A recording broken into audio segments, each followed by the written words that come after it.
Hey guys, today is our last lesson in this unit, so make sure that you're reviewing and you're ready for the test.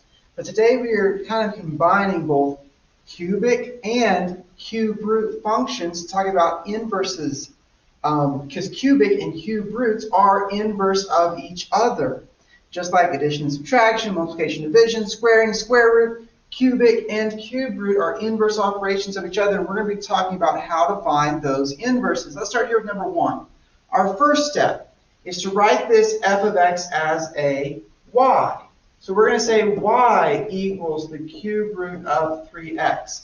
Then, this is a very important step, then we're going to switch x and y. So we're going to write it as x equals the cube root of 3y. Now, we're going to solve for the new y and relabel it as our inverse. So we're going to have to do the inverse operations of everything here. Since I am cube rooting, you can bet that I'm going to be cubing. Since I am multiplying by 3, you can bet that we're going to be dividing by 3.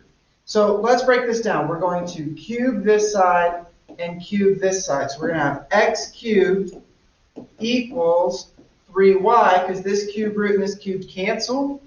Then we're going to divide both sides by 3. So I'm going to have y equals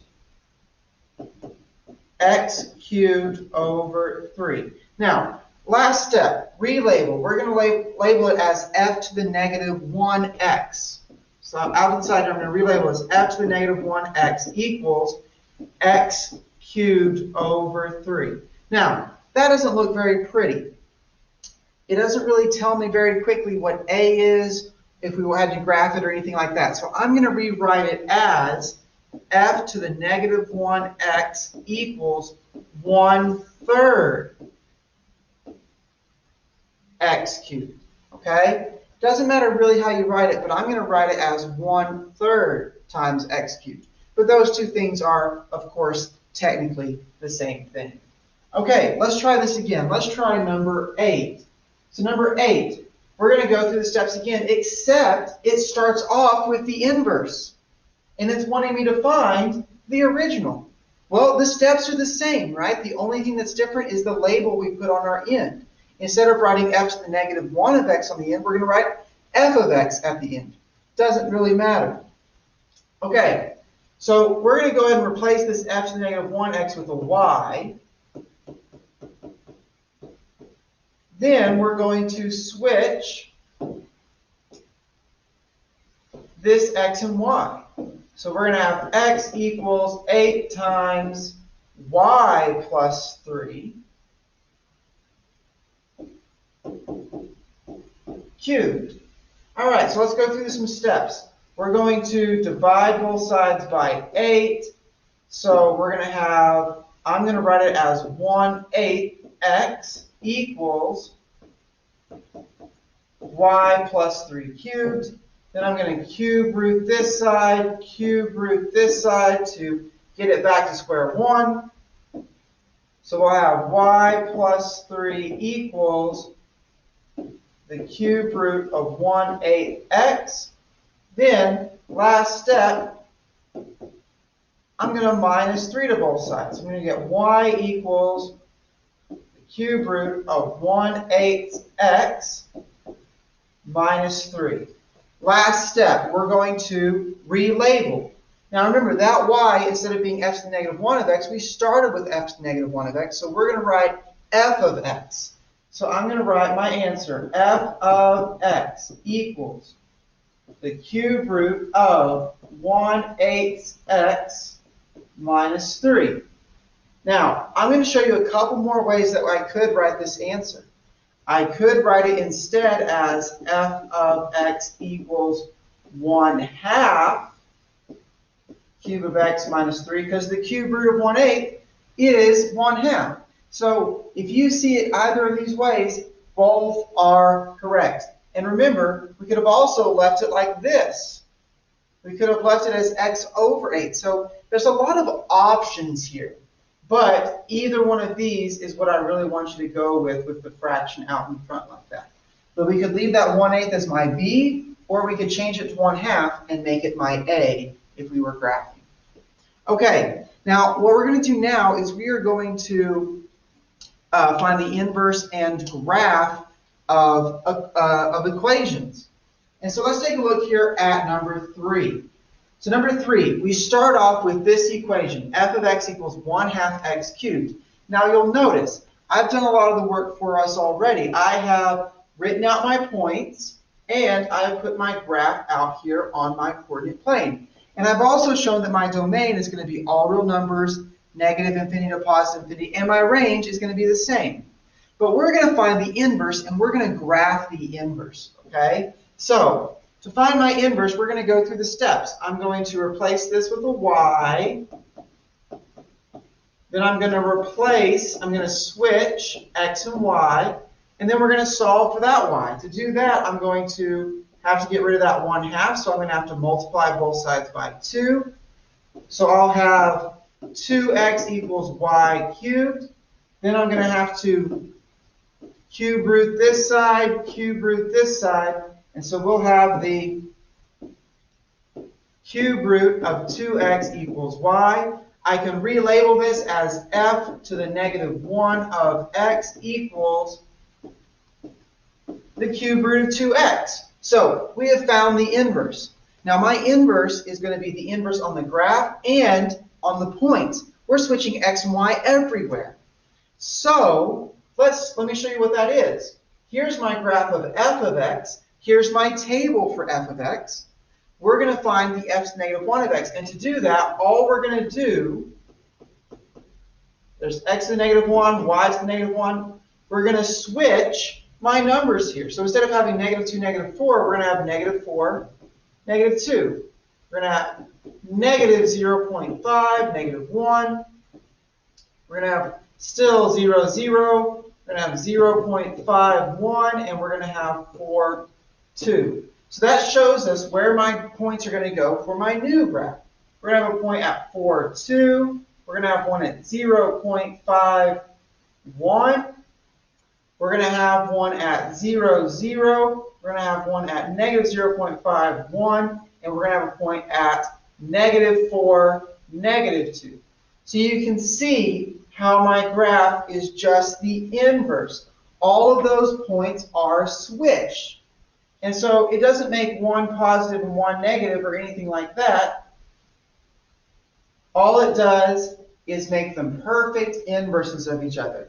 So your graphs should look like, if you drew an imaginary line across the diagonal, it should look like they just flip over and across that line. And then, of course, my domain and range are still just going to be all real numbers, negative infinity to positive infinity. My y is also going to be all real numbers, negative infinity to positive infinity. Okay, let's try another.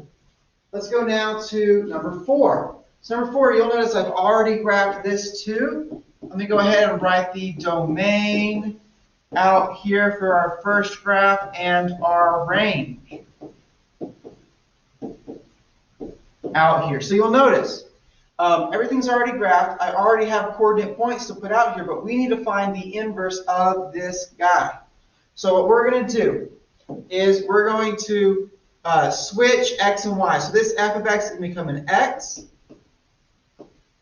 and we're going to have 1/2 y over here. So let's solve for the inverse. Let's solve for my new y. So I'm going to minus 3, minus 3. So I'll have a x minus 3 equals the cube root of 1/2 y. I will get rid of that cube root by cubing each side.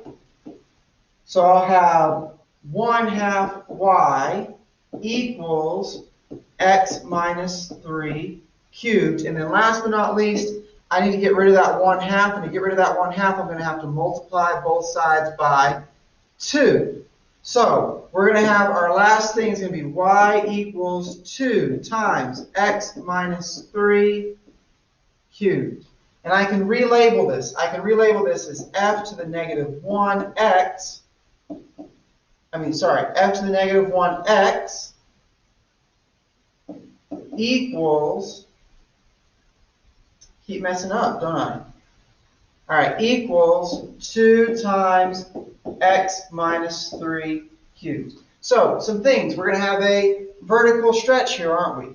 We are going to have a, we're going to go to the right 3. So I know that already just by looking at my new equation.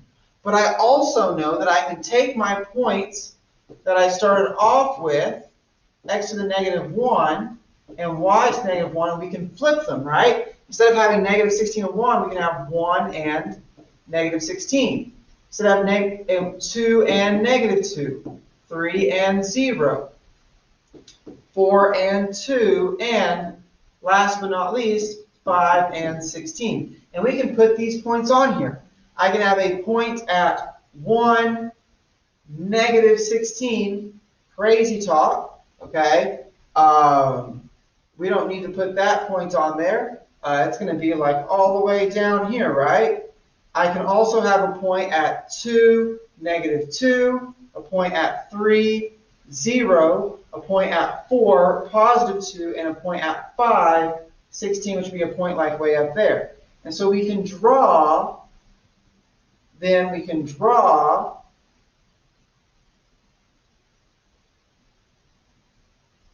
my graph, okay? And we can see that, hey, it is still inverse, right? This is my f to the negative 1x. This is my f of x.